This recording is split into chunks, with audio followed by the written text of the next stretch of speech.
everyone, I hope you are doing awesome.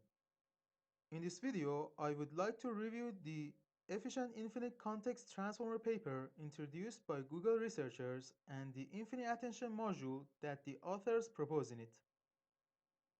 Before the emergence of the transformers, recurrent neural networks or RNNs were the most widely used solutions for sequence modeling. RNNs have two major disadvantages. RNNs are extremely slow in the training and testing phase because the input sequence cannot be passed to them in parallel, and the input sequence tokens are passed to RNNs one at a time sequentially. Moreover, RNNs cannot capture and preserve long-range dependencies due to the vanishing gradient problem.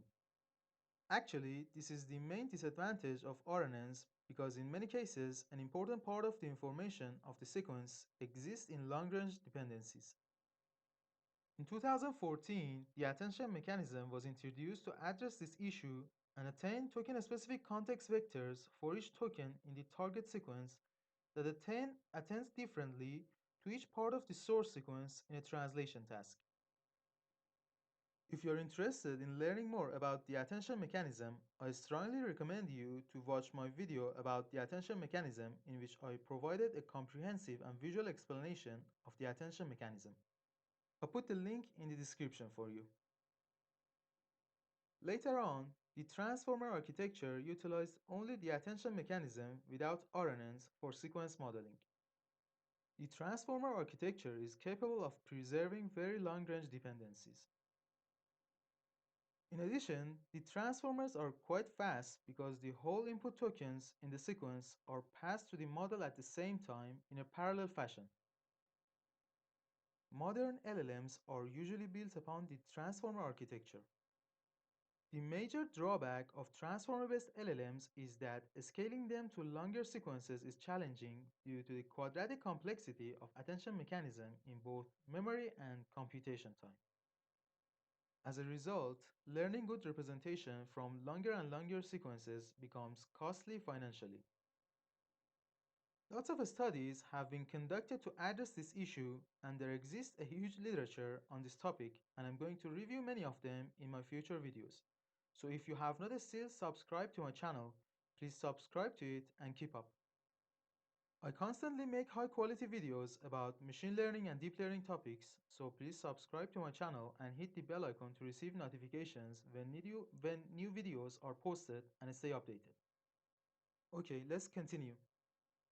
In this video, we are going to review the idea introduced in the paper entitled Efficient Infinite Context Transformers with Infinite Attention introduced by Google researchers for addressing the scalability issues of transformers to longer sequences. The main component in this paper is the Infinite Attention module. The Infinite Attention has a compressive memory unit in addition to the vanilla attention mechanism. Compressive memory systems promise to be more scalable and efficient than the attention mechanism for extremely long sequences. A compressive memory maintains a fixed number of parameters to store the history of the sequence and recall information with a bounded storage and computation cost. In compressive memory, new information is added to the memory by changing its parameters with the objective that this information can be recovered back later.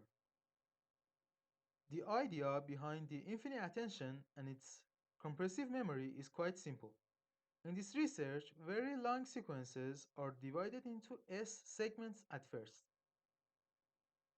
Each segment is processed by the conventional attention mechanism and the local representation is extracted from the current segment. Moreover, another representation that has information of the sequence history is retrieved from the compressive memory. Then, the current segment representation contributes to updating the compressive memory, and the compressive memory is updated. Finally, the long-term context information and the local representation extracted from the current segment are combined together to form a global long-range representation. These three steps of retrieval, compressive memory updates, and representation aggregation are performed sequentially for each segment until the end of the sequence. More formally, each segment is processed by the conventional attention mechanism, and a local representation called a dot is extracted from the current segment.